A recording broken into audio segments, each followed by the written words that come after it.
یہ ایشو ہے کیا اس میں کرپشن کا بھی کوئی سراغ ملتا ہے؟ دیکھیں عظمیٰ، یہ ایشو جو ہے یہ اسٹارٹ ہوتا ہے 94 سے، بلکہ اگر دیکھا جائے تو اس سے بھی 2-3 سال پہلے سے، جب پاکستان بدترین لوڈ شیڈنگ کا سامنا کر رہا تھا. تو جب پیپلز پارٹی کی حکومت آئی اس وقت ان کے پاس کوئی طریقہ کار نہیں تھا اس لوڈ شیڈنگ کے بحران سے نکلنے کا. ایک شارٹ کٹ کے طور پہ آئی پی پیز کو سامنے لایا گیا تاکہ بجلی پیدا کی جا سکے اور اس لوڈ شیڈنگ کے بحران سے نکلا جا سکے. یہاں بھی ایشو نہیں ہے، آئی پی پیز آتے ہیں، وہ بجلی پیدا کرتے ہیں اور وہ سپلائی کرتے ہیں. معاملہ اس وقت سامنے خراب ہوتا ہے جب آئی پی پیز جو آئے اور جس کے بعد جو مقامی جو انویسٹرز تھے وہ شامل ہوئے، تو اس میں بڑی تعداد میں وہ لوگ شامل ہوئے جو سیاسی خاندانوں سے تعلق رکھتے تھے اور جنہیں چیزیں پہلے سے پتہ لگ جاتی تھی اور وہ منافع کے چکر میں سامنے آ جاتے تھے.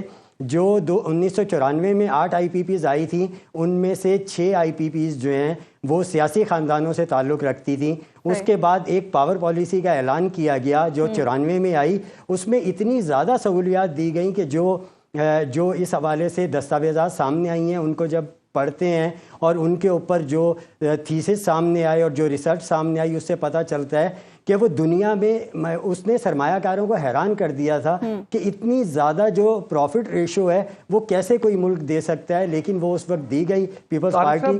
اس میں کہیں کرپشن کا ایلیمنٹ بھی ہے، یعنی کہیں کرونیزم، کسی فیورٹ کو دیا گیا لائسنس یا پیسے لے کے لائسنس دیا گیا؟ جی دیکھیں، فیوریٹزم کی مثال تو آٹومیٹکلی سامنے آ جاتی ہے جب ہم یہ دیکھتے ہیں کہ جو معروف کاروباری شخصیات اور کاروباری گروپس ہیں وہ اپنی آئی پی پیز جو ہے وہ یہاں پہ چلا رہے ہیں. اور یہ صرف آئی پی پیز کا معاملہ نہیں ہے، اگر آپ گندم اسکینڈل اٹھائیں گے تو بھی یہی گروپ نظر آئیں گے، اگر آپ ایل این جی اسکینڈل اٹھائیں گے یہی گروپ نظر آئیں گے. یعنی پاکستان میں جو بحران پیدا ہوتا ہے اس کی جب تحقیقات کی جاتی ہیں تو یہی گروپ سامنے آتے ہیں. وہ بحران چاہے انتخابی ہو یا جو ہے وہ اشیاء کے حوالے سے ہو، یہ گروپس آپ کو حرکت کرتے ہوئے نظر آتے ہیں، تو آٹومیٹکلی کرپشن اس سے اٹیچ ہو جاتی ہے. اچھا یہ بتائیے گا کہ اس پرٹیکولر کیس میں کیپیسٹی پیمنٹس ایک ایشو ہے آئی پی پیز کے حوالے سے، تو کیا کیپیسٹی پیمنٹس کا تعین کرتے ہوئے اور یا کیپیسٹی پیمنٹ کی ادائیگی کرتے ہوئے کوئی کرپشن کا سراغ ملتا ہے یا ایسا تاثر پیدا ہوتا ہے؟ دیکھیں حبیب صاحب، کرپشن کا سراغ جو ہے وہ تو بالکل ملتا ہے. وہ اس طریقے سے کہ جب بھی سب سے زیادہ زور تحریک انصاف نے دیا تھا فرانزک آڈٹ کرنے کے حوالے سے، اور یہ کمپنیز فرانزک آڈٹ سے اس قدر گھبرا رہی ہیں کہ ابھی جن معاہدوں کے بارے میں وفاقی وزیر صاحب نے یہ بیان دیا ہے کہ ان کو تو ہم ہاتھ بھی نہیں لگا سکتے، تحریک انصاف کے دور میں ان معاہدوں پر ان کمپنیز کے مالکان کو بٹھایا گیا اور فرانزک آڈٹ کو اس نقطے پر جو ہے وہ زور دیتے ہوئے ان کو مذاکرات کی میز پر لا کے مذاکرات کیے گئے.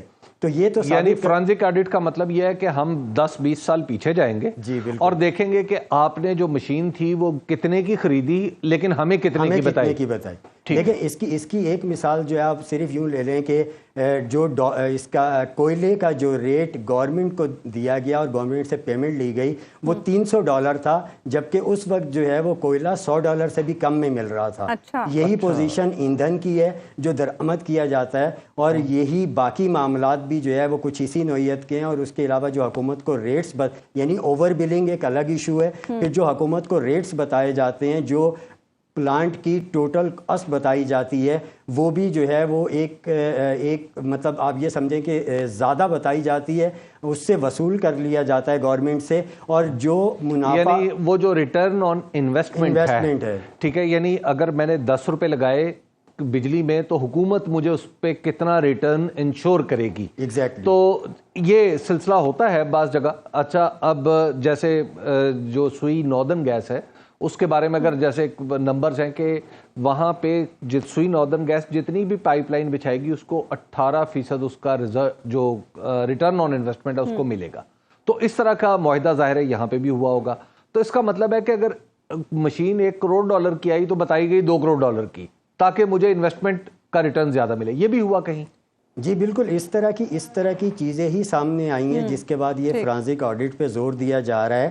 اور لیکن جو آئی پی پیز کے مالکان ہیں وہ فرانزک آڈٹ کرنے سے کترا رہے ہیں. اصل ایشو یہ ہے کہ یہ 90 ابھی آئی پی پیز جو ہیں وہ نیشنل گریڈ کو بجلی سپلائی کر رہی ہیں. آپ یہ دیکھیں کہ اس میں مینجمنٹ سب سے بڑا ایشو ہے.